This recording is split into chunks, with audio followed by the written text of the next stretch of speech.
तीन बड़ी डेवलपमेंट हैं पहले खैबर पख्तूनख्वा से, वो आपको बताता हूँ। फिर बड़ी अहम खबरें हैं मुझे आपके साथ शेयर करनी है। सबसे पहले तो ये है कि सुहेल अफरीदी ने, वज़ीर आज़म पाकिस्तान ने एक इजलास बुलाया, उस इजलास में शिरकत से इनकार कर दिया। ये इजलास खैबर पख्तूनख्वा के हवाले से भी है, दहशतगर्दी के हवाले से और दीगर चीज़ों पर बात होनी थी।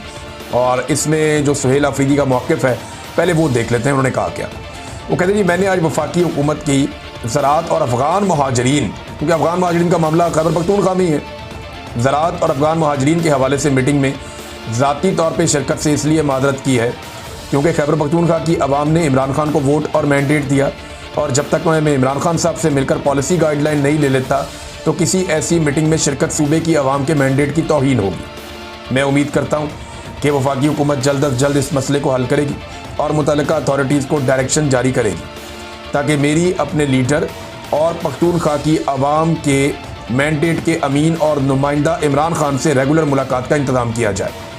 इस हवाले से हमारी कानूनी टीम इस्लामाबाद हाई कोर्ट समेत तमाम कानूनी फोरम्स पर भी जा रही है।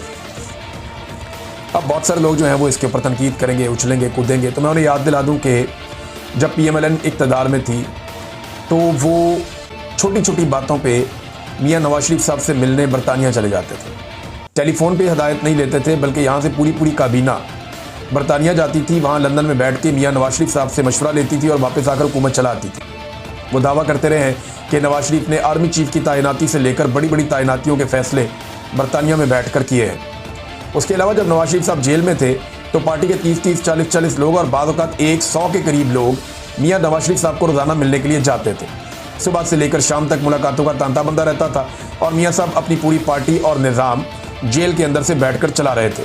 तो जब मियां नवाज शरीफ जो कि एक सज़ा याफ्ता मुजरिम थे, उनसे ये लिए जा सकते हैं मशवरे, तो इमरान खान जिन्हें पाकिस्तान की आवाम ने मैंडेट दिया 2/3 अक्सरियत से ज़्यादा, उनसे मशवरा क्यों नहीं किया जा सकता? क्योंकि मैंडेट तो इमरान खान का फैसला उसने करना है कि अफगान पॉलिसी क्या होनी चाहिए। उसने फैसला करना है कि दहशतगर्दी के खिलाफ लड़ाई में क्या होना चाहिए, तो मैंडेट उसका है ना। तो सुहेल अफरीदी ने कहा जी इमरान खान से मिलवाएं, वहाँ से मैं रहनुमाई लूँगा और फिर मैं आकर आपके सामने बैठूंगा। एक तो उन्होंने इनकार कर दिया, दूसरा शहबाज शरीफ ने अभी तक जवाब ही नहीं दिया। उन्होंने कहा मैं पूछ के बताता हूँ इमरान खान साहब से मुलाकात के बारे में, तो अभी तक शहबाज शरीफ साहब पूछ के वापस बता ही नहीं सके। एक और मुलाकात के लिए भी कोशिश की सुहेल अफरीदी ने कि चीफ जस्टिस से मुलाकात हो जाए, याया अफरीदी से। अब ये एक कबीले के लोग हैं, सुहेल अफरीदी और याया अफरीदी। तो सुहेल अफरीदी ने कहा कि याया अफरीदी से मिलकर कोशिश करते हैं, रब्ता किया इन्होंने एडवोकेट जनरल खैबर पख्तूनख्वा का चीफ जस्टिस याया खान से रब्ता, इमरान खान से वज़ीर आला खैबर पख्तूनख्वा सुहेल अफरीदी की मुलाकात के लिए चीफ जस्टिस ऑफिस को ख़त लिखा गया है, जिसके बाद आज मुलाकात के लिए रब्ता किया गया। चीफ जस्टिस के स्टाफ ने बताया कि चीफ जस्टिस मसरूफ़ हैं, पूछ कर बताते हैं। ये पूछ कर बताए हुए दोहराने वगैरह करते रहते हैं वो, लेकिन पूछ कर बताते हैं। एडवोकेट जनरल खैबर पख्तूनख्वा पूछ कर बताने के मुंतज़िर हैं। ये सारी पूछ के बता रहे हैं, जहाँ से ये पूछते हैं वो सारे ही जानते हैं कि कहाँ से बेचारे ये पूछ के आते हैं, इन्हें इजाज़त मिलती है, कभी नहीं मिलती। तो ये पूरा मुल्क ही ऐसे चल रहा है कि जनाब उनसे पूछते हैं और फिर बताते हैं कि मुल्क कैसे चलाना है। हर बंदा उन्हीं की तरफ देख रहा है, एस्टेब्लिशमेंट की जानिब, कि वो क्या इशारा करते हैं या क्या बात बताते हैं। बहरहाल याया अफरीदी साहब से भी अब वो मिलना चाहते हैं। हाई कोर्ट के अंदर उन्होंने एक रिट भी दायर कर दी है इस्लामाबाद हाई कोर्ट में कि मेरी मुलाकात का बंदोबस्त किया जाए और तवातर के साथ मुलाकात करवाई जाए। जबकि जो नई काबीना की तश्कील है उसको रोक दिया गया है कि तब तक नई काबीना तश्कील नहीं दी जाएगी जब तक कि इमरान खान साहब की सुहेल अफरीदी से मुलाकात नहीं करवा दी जाती। इमरान खान साहब बताएंगे ना किसको लेना किसको नहीं लेना, और सुहेल अफरीदी साहब वो तमाम हक़ाइक़ इमरान खान साहब के सामने रखेंगे जो गुज़िश्ता 2 साल से पाकिस्तान तहरीक इंसाफ में होता चला आ रहा है। यानी फरवरी 2024 में तहरीक इंसाफ जीती थी, गंडापुर वज़ीर आला बन गया, तब से लेकर अब तक डेलिबरेटली सुहेल अफरीदी की, मीना खान अफरीदी की या शाहिद खटक साहब की, इनकी मुलाकातें नहीं करवाई गई इमरान खान साहब से, क्योंकि ये लोग इमरान खान साहब को जाकर कुछ हक़ाइक़ बताना चाहते थे और इन्हें रोका गया। और अब इनमें से एक वज़ीर आला बन गया, तो अब ये चाहते हैं कि जाकर इनकी मुलाकात हो और ये हक़ाइक़ इमरान खान साहब के सामने रखें ताकि उनकी रोशनी में इमरान खान साहब फैसला करें। तो नई काबीना की तश्कील भी रोक दी गई है। इससे पहले खबर चलवाएगी कोई एडवाइजरी कमेटी बनाई जाएगी जो निगरानी करेगी वज़ीर आला की, तो वो खबर तो जनाब हो गई कैंसिल, और जिन्होंने खबर दी उन्होंने ही वापस ले ली कि जनाब ऐसी कोई बात नहीं है। और इस पर रद्दमल भी दिया था सुहेल अफरीदी ने, कहा मैं वज़ीर आला हूँ तो मैं बताऊँगा क्या करना है। तो बड़ा कॉन्फिडेंस शो किया, और ये कॉन्फिडेंस होना चाहिए कम से कम, जब आप वज़ीर आला की कुर्सी पर बैठ रहे हो तो इतना कॉन्फिडेंस तो होना चाहिए। एक और नाज़रीन इमरान खान साहब का जो अपना ट्वीट है वहाँ उनका स्टेटमेंट है वो मैं आपके सामने रखना चाहता हूँ। इसमें इमरान खान साहब ने एक नया काम किया। पहले तो उन्होंने सुहेल अफरीदी को मुबारकबाद दी और ISF का दरीना साथी है, तारीफ़ की उनकी, और उन्होंने कहा जी कि मैं उम्मीद करता हूँ कि ये तहरीक इंसाफ के नज़रिए के तहत ऐन मुताबिक इनकलाबी काम करेंगे।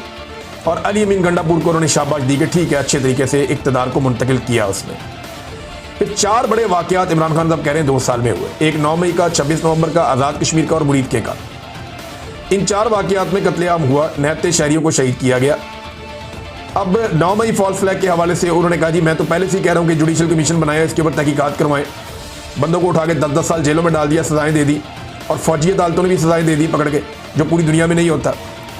और साथ उन्होंने कहा हालांकि उस दिन 69 शहरियों को और पाकिस्तान तहरीक इंसाफ के सपोर्टर्स को गोलियों का निशाना बनाया गया था। यही वारदात 26 नवंबर को तहरीक इंसाफ के साथ हुई। तो इमरान खान साहब बहुत पहले से कह रहे हैं कि इनके ऊपर जुडिशल कमीशन बनाया जाए ताकि मजलूमों को इंसाफ मिल सके और कत्लेआम के जिम्मेदारान को करार वाकई सजा दी जा सके। अब वो ये कहते हैं कि उसके बाद जनाब फिर ये कत्लेआम का सिलसिला शुरू हो गया, यानी अब जो आज़ाद कश्मीर में किया गया और फिर उसके बाद अब तहरीक लब्बैक के साथ हुआ। नमाज जुमा के बाद खैबर पख्तूनख्वा में हमारे तमाम कारकुनान और अवाम मुरीद के कत्लेआम के खिलाफ निकले। तो मैं आपको बताता हूँ कि खैबर पख्तूनख्वा में बड़ा तगड़ा एहतजाज हुआ, बहुत बड़े पैमाने पर एहतजाज हुआ। हर शहर के अंदर लोग निकले हैं। पंजाब के अंदर तो पूरा एक ऐसा लगता है कर्फ्यू लगा हुआ है। कई जगहों पे कारोबारी मराकज़ थोड़े बहुत बंद रहे, बाकी जगहों पे कई जगहों पे खुले रहे। एक मिक्स किस्म का रद्द-ए-अमल था, लेकिन जुमे वाले दिन जो पूरा का पूरा निज़ाम था उसको तैयार किया गया था। पुलिस वगैरह को सबको तैयार रखा गया था, सिक्योरिटी फोर्सेस को, कि जनाब कोई भी हंगामी सूरत पैदा हो सकती है जुमे वाले दिन। तो जुमे के दिन से डरे हुए हैं। तो जुम्मा तो अगला भी आएगा, उससे अगला भी आएगा, तो किसी भी दिन लावा फट सकता है।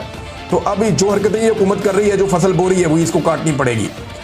इमरान खान साहब ने कहा कि यार अब इसके ऊपर मुतालबा ये किया जाए कि चारों वाक़यात के जुडिशल कमीशन का क्याम होना चाहिए। आज मुल्क में सब कुछ आसिम लॉ के तहत हो रहा है। सारी अदालतें फौजी अदालतों में बदल चुकी हैं। जैसे फौजी अदालतों को चलाया जाता है वैसे ही आम अदालतों को भी चलाया जा रहा है। 26वीं गैर आईनी तरमीम के बाद अदालतों से इंसाफ की तवक्को खत्म हो चुकी है। मुल्क में लाकानूनियत है। जस्टिस अमीनुद्दीन खान, जस्टिस फायद ईसा, जज आमिर फारूक और जज डोगर, सबके पास हमारे केसेस और पटिशन गई, मगर कहीं से इंसाफ नहीं मिला।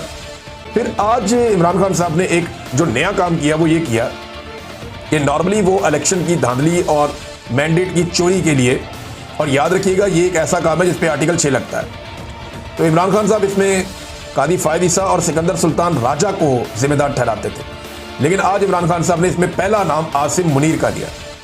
वो ये कहते रहे हैं लेकिन बड़ा क्लैरिटी के साथ आज उसी लिस्ट में शामिल कर दिया कि आसिम मुनीर, कादी फायद ईसा और सिकंदर सुल्तान राजा ने हमारा मैंडेट चोरी करके फॉर्म 47 की नाअहल और नाजायज़ हुकूमत पाकिस्तान पर मुसल्लत की, जिनके पास पाकिस्तान को दरपेश मसाइल से निकलने का कोई रास्ता है, ना कोई विजन है, ना कोई एहलियत है। दहशतगर्दी, अमन व अमान का क़याम, हर चीज़ इन्होंने जनाब, इनकी एहलियत ही नहीं है, बर्बादी होगी। इमरान खान साहब बता रहे हैं। तो उन्होंने कहा तारीख से साबित है कि मिलिट्री डिक्टेटर का सिर्फ बंदूक के जोर पर हर चीज़ का हल निकालने का फार्मूला कभी भी देरपा और कामयाब साबित नहीं होता। अफगानिस्तान के साथ मसले का हल फौजी नहीं है, सियासी है। लिहाजा सियासतदानों की जिम्मेदारी है कि वो मामला फहमी से मुल्क में देरपा अमन का क़याम यकीनी बनाएं। फॉर्म 47 की जारी हुकूमत का ना ही इस्तेहकाक है और ना ही एहलियत के वो क़याम अमन में मौसर किरदार अदा कर सकें। हमारे दौर में दहशतगर्दी कम तरीन सतह पर आ गई थी। मुझे पैरोल पर रिहा किया जाए तो मैं अफगानिस्तान से तनाज़ात के हल और क़याम अमन के लिए अपना किरदार अदा कर सकता हूँ।